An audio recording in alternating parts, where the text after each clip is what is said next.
Hey, what is up guys, indoor carnivores, back with another video.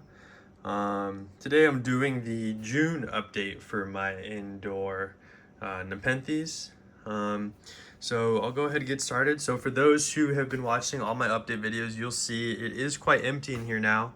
I think remove three plants, three of the big plants that were outgrowing this tank, and threw them in my greenhouse. So now it's a lot of the smaller ones. They're still Highlanders and they still love their humidity.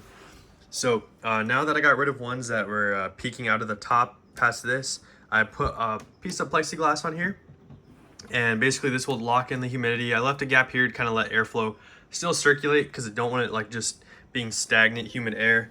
But everything's been doing amazing. And I'll probably do a greenhouse update if I have the time today as well.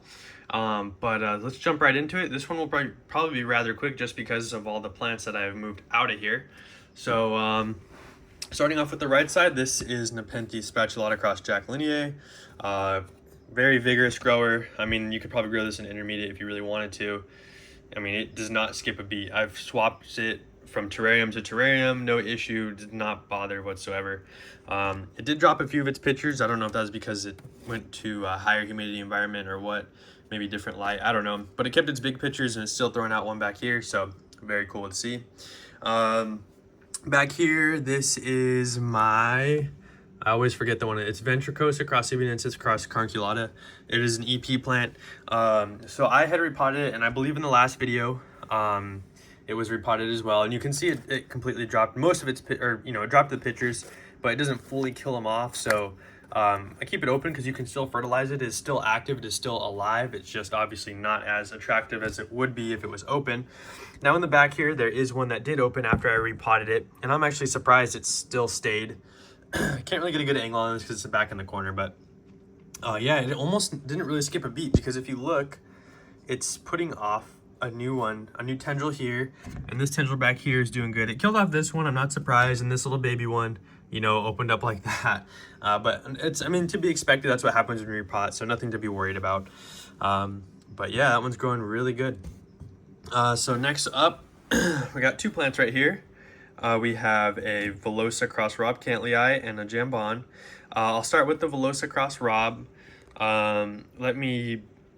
I actually can take them out now because they're not so crowded. So my Velosa Rob, let me adjust this. Boom. As you guys can see, it's got some nice peristome to it. If you look on my Instagram, I have an up close of the peristome. Camera doesn't focus too good when it's in this kind of recording light and whatnot, but there you go. Velosa Rob has the leaves of a Rob, and the teeth of a Velosa with the redness on it. So I'm gonna go ahead and put this back, and I'm surprised the humidifier hasn't kicked on yet, but who knows. All right, put that jambon back there. All right, now next is the jambon. This is producing a basil like it has been, I think, the last month or two, and it's been doing really well. You can see this one's probably going to be a little picture jump maybe, just because of how long the tendril is there. But yeah, it's been having crazy picture jumps since it's kind of acclimated. And like I always like to show with the jambon, you can see this viscous fluid. It's almost like egg whites, if I had to describe it. It's really just slimy, really, and just goes up like that. Now, I had to put it on this bamboo stick because it was starting to flop over, which is probably why it made the basil. It was flopping over, so it made that. But now that's kind of propped up, hoping that it will, start growing up a bit. And I honestly might have to move this one into my indoor greenhouse because now the room I'm growing them in is starting to be more intermediate conditions than Highland. And it's not that they can't take a few months of Highland, it's just, ideally they don't take intermediate temperatures at all. But I know Jambon for sure is one of the ones that can take the intermediate. It just won't be probably pitching so happily. Next over is the Nepenthes Jack Lineae, another Highland species that I'm debating on moving to my greenhouse. because then it will be Highland. And camera does not want to focus up close today, but you can see the little baby picture here. It also has the viscous digestive fluids of the jambon. The one down there, and I think it's throwing off one back here in the moss right there. Yeah. Next one over is Dendroflora cross Aristoloides. This is the first pitcher jump it's had in my care. This one I don't really care about. I just kind of keep throwing it around places and it just kind of grows, and probably would be a lot bigger if I cared for it, but I don't really. So I'm trying to see what this one goes to. Oh, it's a tendril that hasn't grown yet. And there's one here too. I want to see. Oh, it might have died. Looks like it might have died, that tendril. Oh well. I think it got suffocated by the moss. Anyways, nothing crazy about that one. Back here is moss. I just keep it in here to keep humidity up and it grows. This is, I think, an aroid cutting I got from Free for Carnivoro. And actually, I checked it the other day and it seems to be rooting. So that's kind of cool. I don't know what it is, but, you know, maybe I'll find out in a year from now. Next one over is Berbigiae cross Campanulata. Or no. Sorry, I'm thinking of this one over here. I don't know why. This one is Vichai Lowii cross Berbigiae cross Edwardiana. It has a very cool peristome down there. This one is just from a seed batch, so you know all the clones are going to be different. But so far, I'm liking that. It kind of reminds me of the Roccobachiana Vichai from EP. But you know, as it gets older, time will tell. I think it's throwing off a big one down here in that tendril down there, so should be cool to see. Next one over is Nepenthes hamata cross Edwardiana. This is, what is this, clone 17. It's got the dark peristomes. Seems the teeth are a bit more spread out, but they look just like the other one I have here, which is clone 1. You can see it right here.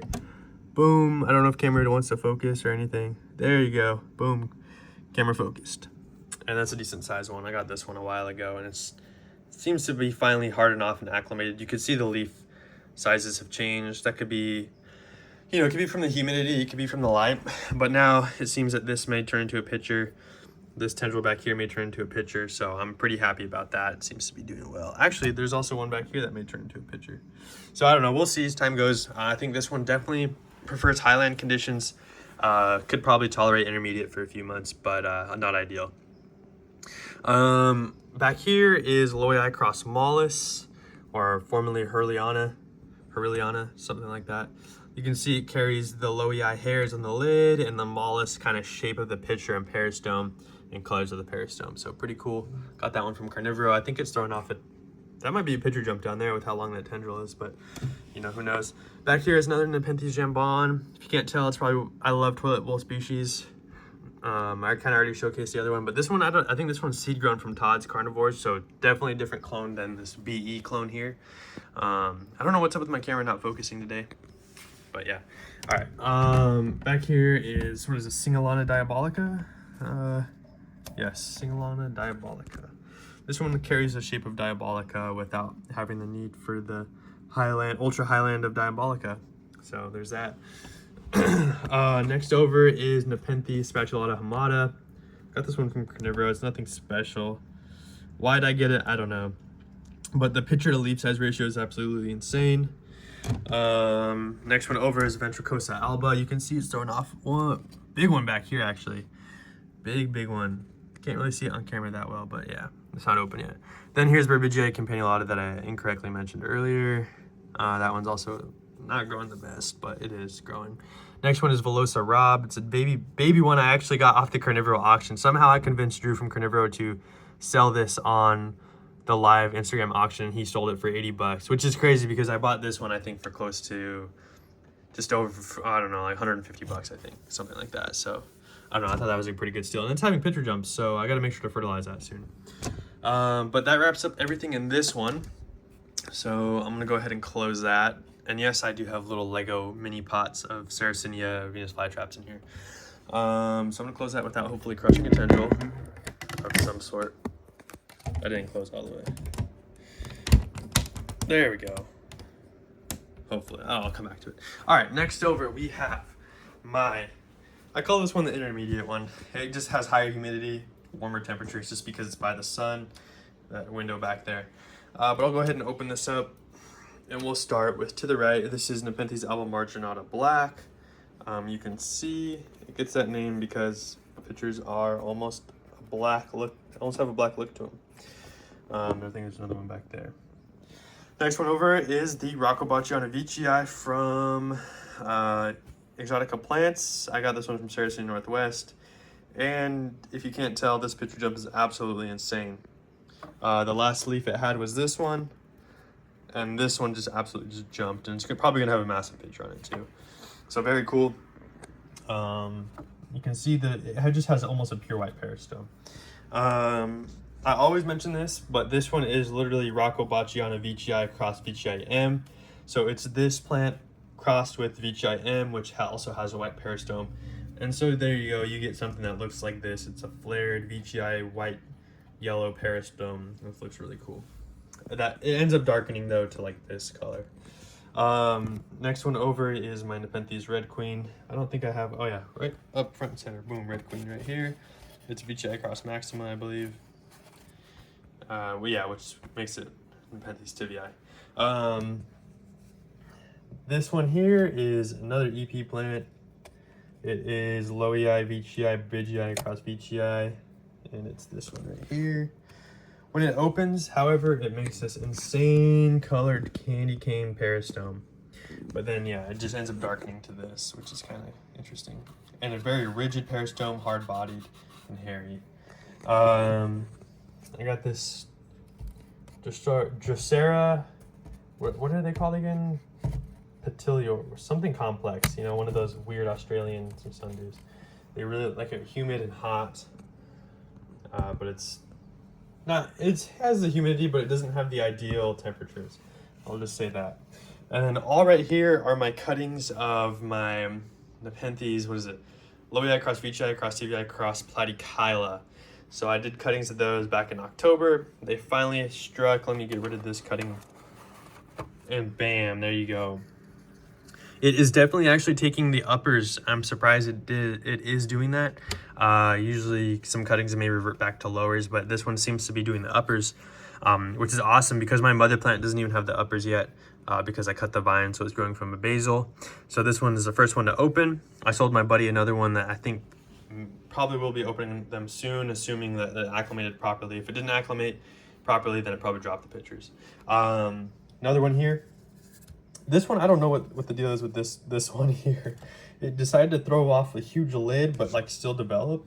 It's kind of weird. I got another one back here that, wow, that is growing actually really fast.